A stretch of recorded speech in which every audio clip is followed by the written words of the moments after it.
Gentlemen, good afternoon. Thank you for coming in, sitting in the PetroSkills booth, and giving us a chance to share some insights around the development of unconventional technical professionals. The unconventional technical professionals are those that are working in some of the unconventional shale and shale gas resources here in the U.S. The presentation that I'm going to give to you is really broken into two groups. One is kind of building this need and the awareness of the challenge that we have in building technical professionals in this space for this type of resource play. And then the second is talking about the approach that PetroSkills takes to developing the technical professionals in this space. To begin with, a little bit about PetroSkills. We are a global training company. We train over 15,000 people a year around the world. We offer over 1,000 different sessions of training in some 175 different topics around the world. So well known and well respected. Our foundation for our business model is our alliance memberships, and companies that are represented within the PetroSkills Training Alliance number over 20 now currently, and you can see their logos at the bottom of our screen. So as we think about the challenges of the unconventional professional, first thing I want to do is just paint the context for the shale resources. Shale resources have dominated the U.S. story over the last 5 years and have been a sea change in the business here in the U.S. But the recognition that this shale potential exists globally, as shown by this Energy Information Administration plot, is pretty dramatic. When you think about the reserve base, you've heard some numbers here in some of the management sessions at SPE this fall, but the numbers that we show here on this EIA graph indicate that, if you look at total gas reserves, some 22,000 trillion cubic feet, of which it's estimated right now 40% or so potentially associated with the shale resource. A huge, huge opportunity. You think about the technical capabilities necessary to address this type of resource play, and it's a completely different set than what you have in the conventional resources. So this presentation is focused on addressing that challenge. Just to look at how, over the last decade, how the production mix has changed within the countries of the world. This is out of the Wall Street Journal, and it simply shows the product change for some of the major producing countries around the world in the last decade. For instance, in the United States, you can see oil production dropped over the decade by about 12%, but natural gas production went up by 63%. So clearly gas is becoming a predominant growth product within the U.S. But you look around the world, the story isn't just for the U.S. You see that happening in Australia, in Brazil, even in Saudi Arabia. And Saudi is one of the countries that now is beginning to explore and to try and develop and assess the potential for the shale resources for funding or for providing a lot of the feedstock for their petrochemical and that related industry growth. And of course, the United States, the entire country is blanketed with resource plays now. The one closest to San Antonio, where we're at today, being the Eagle Ford and all of the development associated with that, but clearly plays existing throughout the U.S. Huge opportunities. So just to give you an example of how fast technology is changing in the unconventionals, take a look at the Barnett. The Barnett is, and this is a production graph, so you've got gas production in BCF per day versus time. So over the span of about 6 years, the Barnett grew to a production rate of just under 6 BCF per day. Take a look at the Haynesville.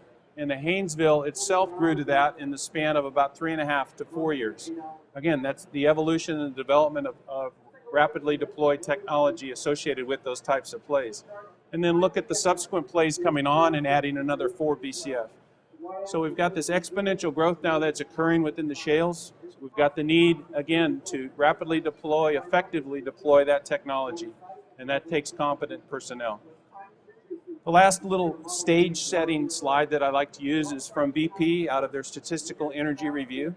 And I only focus on the 4th bullet point, which talks about the importance of this in the North American region and how North America, according to BP, can potentially be energy self-sufficient by the year 2030, mainly because of the resources associated with the shale oil and the shale gas that's coming on. So huge potential there. Take all of that resource play data and marry it with this. This is petroleum engineering graduates, again, mainly in the U.S., but indicative of how the growth is also occurring internationally. And you look at the demographic and how the numbers of individuals coming out of schools is changing. So we had the big peak in the early 1980s, but look at what's happened after the price collapse, the flattening, but now what we see coming out of institutions now. And you can see that exponential growth. So you marry both the resource play growth and the capital that's moving into the unconventionals with the new entrants into the business. And think about these entrants. What type of unconventional training are they getting in the unconventional resource plays, the shale plays, in their typical undergraduate education? Most of them have a couple years of discipline-specific type focus on just the oil and gas industry and the technologies associated, but only a small piece of that is associated with unconventionals. So the individuals that are addressing the shale play resource challenges are of two types. One, coming out of schools, right, where they've had little to no exposure of that. Two, it could be someone moving from a conventional resource play in a company into an unconventional asset and having to cross-train that individual and get them up to speed. So the challenges are huge, and PetroSkills believes that this is an area that the industry really needs some assistance in. If you pick up one of the PetroSkills catalogs, you will see that we group our catalogs around specific disciplines. So if you're a reservoir engineer, if you're a petrophysicist, if you're a geologist, a geophysicist, a well construction or drilling engineer, you have a specific section within the catalog that is devoted to you. We build content and curriculum around these specific disciplines. Some of the content is cross-disciplinary in focus, but the majority of it relates specific to that discipline. So as you take a PetroSkills course, you're going to be benefiting from courses that have been built off of specific competency maps. In this case here, I'm holding up the reservoir engineering map. The reservoir engineering competency map describes, over the course of about 16 pages, competencies that are important but not unique to the discipline. What does that mean? Well, that means if you work for a company such as BP, a company such as Anadarko, a company such as BG, British Gas, right, that you can generally take a PetroSkills competency map, bring it into your company, and 80% of what your engineer needs to do is represented probably on this map. We have our member companies that I mentioned earlier in the presentation that provide subject matter experts to help inform us as to what should be included in the map. So we define the competencies, and then the training programs that I shared with you in the catalog are built to deliver these competencies. So the challenge around the unconventional is, well, what are the competencies that are unique in the unconventional space that we need to address within our training? So we've gone back and we've looked at the competency maps in that context and said, all right, we need to build and enhance our offerings to reflect the unconventional discipline.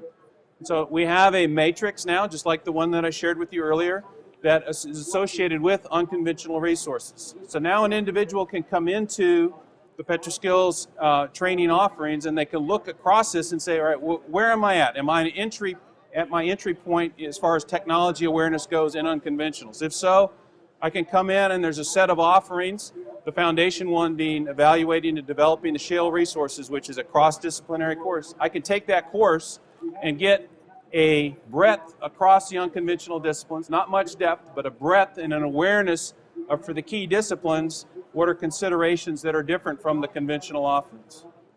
As I go deeper into my specialty, now I have specific courses that have been designed to inform me and instruct me around the unconventional resource plays.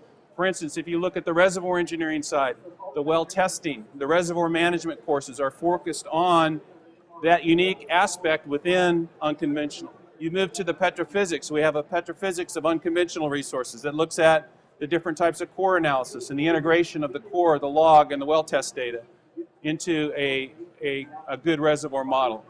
Rock mechanics has that emphasis. On the well design course, our 2-week well design course is all about training engineers in the unconventional space to be more effective and efficient in drilling the wells. Think about these pads that you have where you drill your unconventional wells. You may have 10 to 12 wells on a given pad.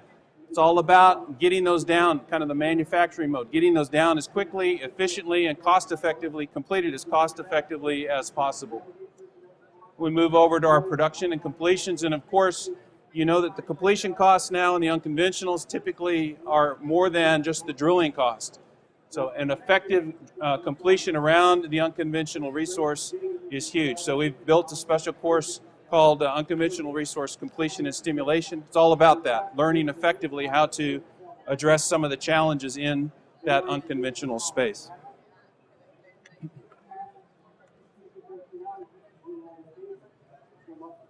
All right, so let's look at the technology challenge that gets doubled, however. In each one of the plays, and this is respective of the United States, you can see that we have two types of resources, gas reserves that are captured in the unconventional. It's absorbed gas and it's the free gas that exists within the reservoir.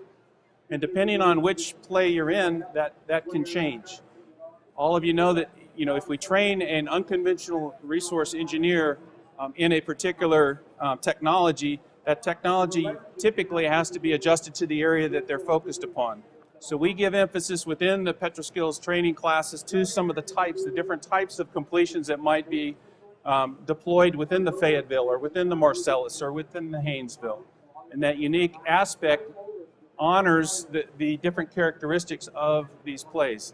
Unlike the conventional, there are things that will work in certain regions of shale resource plays that won't work in other areas as effectively. So you not only have just the general knowledge, but you've got the asset-specific knowledge that needs to be deployed also. So look at some of these challenges. This is a great graphic that I like to put up just to give you an idea of some of the complications of this.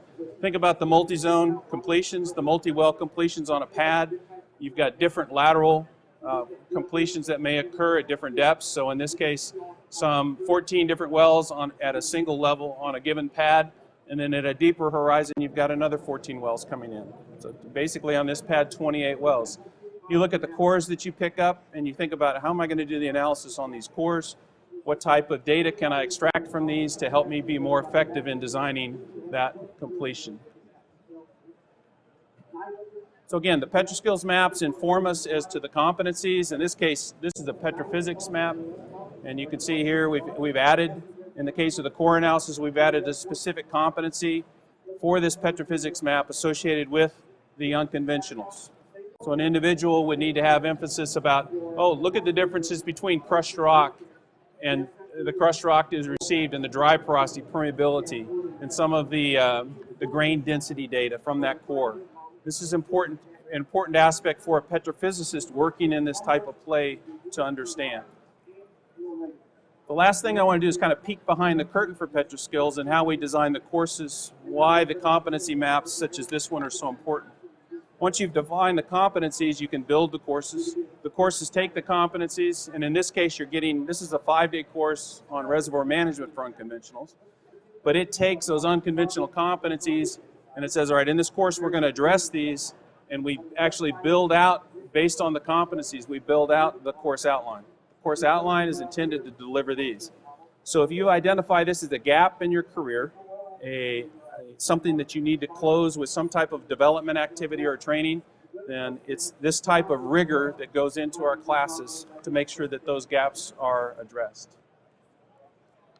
So a couple insights from two companies. The first one is Anadarko, and Anadarko talks about what's important for them in the deployment of their unconventional resource base and effectively addressing the challenges there. For them, it's all about cycle times. Cycle times by increasing the lateral length, so they're drilling longer wells, longer completions, more complicated completions, and looking at the increased number of frac stages associated with that. But look at this, they're drilling some 250 wells with 10 rigs, right? And that's again, a manufacturing operation. So you think about the competencies required to help a company like Anadarko do this, and it's all about the drilling efficiency, the completion efficiency, and the design. Then, of course, all of us are aware, particularly here in the United States and in some of the European countries now, about the concerns over the water. So how are we going to address some of the challenges associated with the closed loop systems, with the water handling, with the well integrity as you put these large fracture jobs in? the competency sets associated with that, and the capabilities and the assurance that the engineers working on these types of challenges are addressed within the PetroSkills training. So again, we come down to a set of offerings as we think about building that unconventional engineer that have a structure behind it, a foundation in the competency maps, and then we bring the rigor of competent instructors to come to the table to deliver these. Just last comment, so for PetroSkills, as we think about the basic and the foundation level courses, these are individuals that have that competency, have demonstrated it, and they may be in academia, they may be someone who has come out of a company and is retired that is now helping us deliver these offerings. When you move up to the intermediate and specialized, PetroSkills requires that these individuals be actively consulting. And so they have active engagements with clients, kind of their front line, currently deploying these types of consultancy engagements and technologies for existing clients. That concludes my formal remarks around this. I'd be glad to be here, address any questions that you might have. If you want to drill a little bit deeper, talk to us about some potential opportunities with you as a company. Don in the back has a special gift for you to share for giving us a little bit of your time today. But thank you very much for being with us at PetroSkills.